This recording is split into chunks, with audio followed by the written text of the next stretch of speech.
Hi hello welcome to my channel సుజీతో సరదాగా. ఈరోజు మరో వీడియోతో మీ ముందుకు వచ్చేసింది మీ సుజీ. ఏంటంటే ఈరోజు ఆనియన్ పకోడీ చేస్తున్నానండి. బయట అయితే క్లైమేట్ చాలా కూల్గా చల్లగా ఉందండి, వర్షం పడుతూ ఉందన్నమాట. ఈ టైంలో ఏదైనా స్నాక్స్ తినాలని అయితే ఉంటుంది కదండి, అందుకని నేను ఆనియన్ పకోడీ చేస్తున్నాను. అది నేను ప్రిపేర్ చేసినప్పుడు మీకు కూడా వీడియో చేసి పెడితే మీకు కూడా యూజ్ అవుతుందని చెప్పేసి నేను వీడియో చేస్తున్నానండి. అది ఏ విధంగా ప్రిపేర్ చేసుకోవాలో మీకు కూడా చూపించేస్తారు, మీరు కూడా చూసేయండి. ముందుగా బౌల్ తీసుకోవాలండి. బౌల్ తీసుకుని నేను ఒక పెద్ద సైజు ఉల్లిపాయలు ఒక 3 తీసుకున్నానండి. నేను 3 తీసుకుని ఇలా సన్నగా పొడవుగా చీల్చుకోవాలన్నమాట. ఉల్లిపాయలు ఇలా ఒక బౌల్తో పెద్ద కప్పుతో తీసుకున్నాను అనమాట. అలానే ఆనియన్స్ అండి, సన్నగా చిన్న ముక్కలుగా కట్ చేసుకుని పెట్టుకున్నాను అనమాట. ఇవి కూడా వేసుకుంటున్నానండి. ఒక 6 పచ్చిమిరపకాయల వరకు నేను తీసుకున్నాను. అలానే అల్లం ముక్కలండి, అల్లం ముక్కలు కూడా చిన్న ముక్కలుగా కట్ చేసుకుని పెట్టుకున్నాను నేను. ఇవి కూడా వేసుకోవాలి.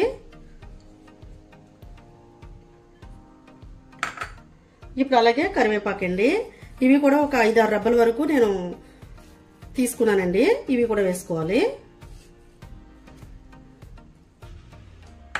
అలానే కొత్తిమీర అండి, ఇది కూడా ఒక 4 రబ్బలు తీసుకున్నాను.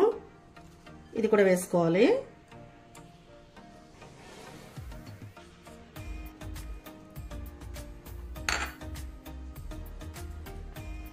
ఇప్పుడు అలానే సాల్ట్ అండి, మనకు టేస్ట్ తగ్గట్టుగా వేసుకోవాలి.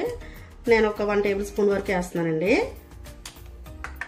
ఇవన్నీ వేసుకుని ఒకసారి మనం చక్కగా కలిపేసుకోవాలి. ఈ ఆనియన్స్ లోంచి మనకి వాటర్ వచ్చేంత వరకు కలుపుకోవాలండి.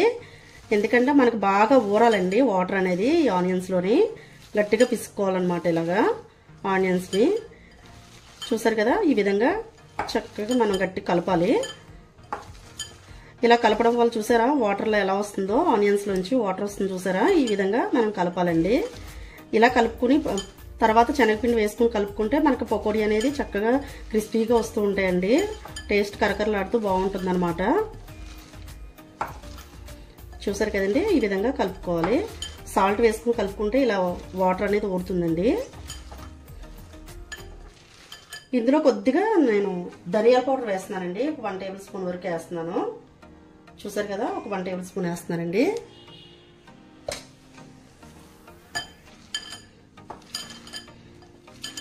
ఇప్పుడు అలానే శనగపిండి అండి. ఈ శనగపిండి అనేది ఒక చిన్న కప్తో తీసుకున్నాను అనమాట నేను. ఇది వేసేసుకుందామండి.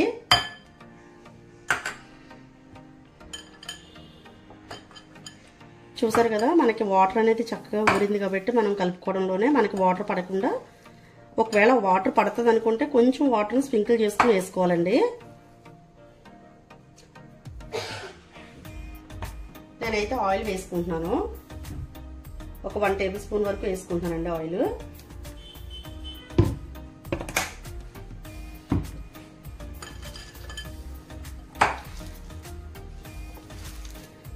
శనగపిండి ఎక్కువ వేసేస్తే పకోడీ అనేది బాగుండదండి. కొంచెం ఆనియన్స్ ఎక్కువ ఉండి శనగపిండి అనేది తక్కువ వేసుకోవాలి. శనగపిండి ఒక కప్పు వేసుకుంటే ఆనియన్స్ ఒక 2 కప్పులు వేసుకోవాలండి. ఆ విధంగా వేసుకోవాలన్నమాట. అప్పుడే బాగుంటుందండి పకోడీ అనేది. చూసారు కదండి, మనం ఆయిల్ అనేది మనం ముందుగానే ఒక 1 మినిట్ ముందుగానే చక్కగా మనం ఆయిల్ మరగపెట్టేసుకోవాలన్నమాట. ఇది పిండి కలపగానే ఇమీడియట్గా వేసేసుకోవాలండి పకోడీని. ఎక్కువ లేట్ చేయకూడదు అనమాట. నేను స్టవ్ వెలిగించుకుని ముందుగానే ఆయిల్ పెట్టేస్తానండి పొయ్యి మీద. మనకి ఇది మనం పిండిని కలుపుకునే లోపు ఆయిల్ మనకి మరిగిపోతుందండి. డీప్ ఫ్రైకి సరిపడా ఆయిల్ వేసుకున్నాను అనమాట నేను. ఇప్పుడు ఈ పిండి తీసుకుని చిన్న పకోడీల కింద వేసేసుకోవడానండి.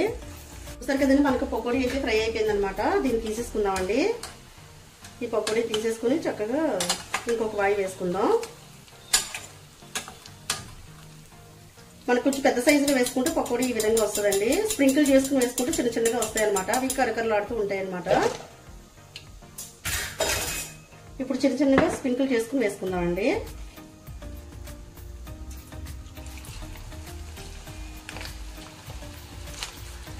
ఇలా స్ప్రింకిల్ చేసుకుంటూ వేసుకుంటే చిన్నగా వస్తాయండి.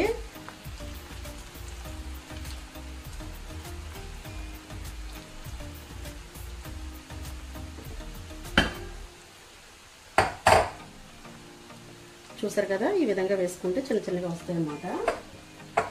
ఇలా ఒక్కొక్క వాయి వేసుకోవాలండి. మనకి ఎన్ని వాయిలు కావాలంటే అండ్ ఆయిల్ వేసుకోవచ్చు. వేసుకుని ఒక 2 మినిట్స్ అట్లా ఫ్రై అవనివ్వాలండి పకోడీని. 2 మినిట్స్ ఫ్రై అవనిచ్చిన తర్వాత అప్పుడు మనం తిరిగేయాలన్నమాట.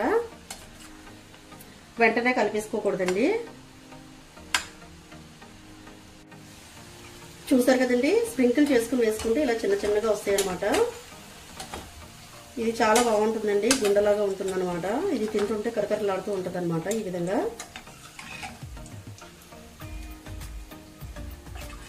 చూసారు కదండి, ఈ విధంగా వేసుకోవాలన్నమాట. స్ప్రింకిల్ చేసుకుంటే ఇలా చిన్న చిన్నగా వస్తాయి.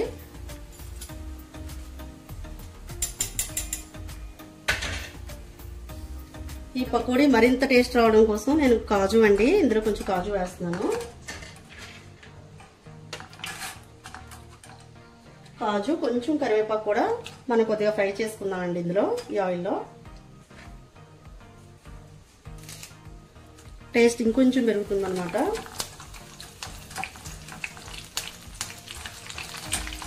చూసారు కదా,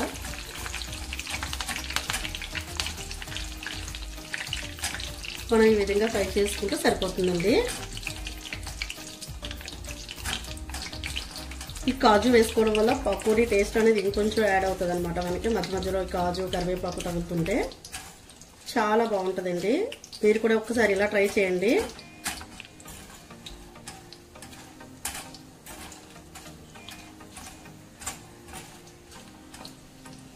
చూసారు కదండి, కాజు అలానే కరివేపాకు కూడా మనకి చక్కగా ఫ్రై అయిపోయిందండి. దీన్ని తీసుకుని పక్కన పెట్టుకుందాం. ఇప్పుడు మనం ఒక సర్వింగ్ బౌల్ తీసుకుని అందులో వేసేసుకుందామండి పకోడీ అలానే కాజు కూడా.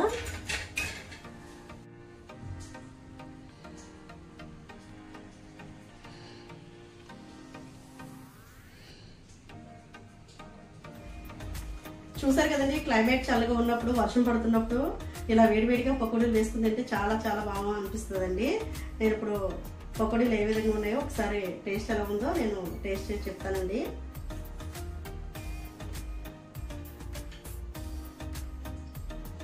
పకోడీలు అయితే చాలా అంటే చాలా బాగున్నాయండి. చాలా అంటే చాలా టేస్టీగా ఉన్నాయన్నమాట. నా స్టైల్లో ఒకసారి మీరు కూడా ఈ విధంగా పకోడీలు ప్రిపేర్ చేసుకోండి. ప్రిపేర్ చేసుకుని టేస్ట్ ఎలా వచ్చిందో నాకు కామెంట్ చేయండి. అలాగే నా ఛానల్ కనుక మీకు నచ్చినట్లయితే లైక్ చేయండి, షేర్ చేయండి, సబ్స్క్రైబ్ చేయడం మర్చిపోకండి. మరో వీడియోతో మీ ముందు ఉంటుంది మీ సుజీ. బాయ్.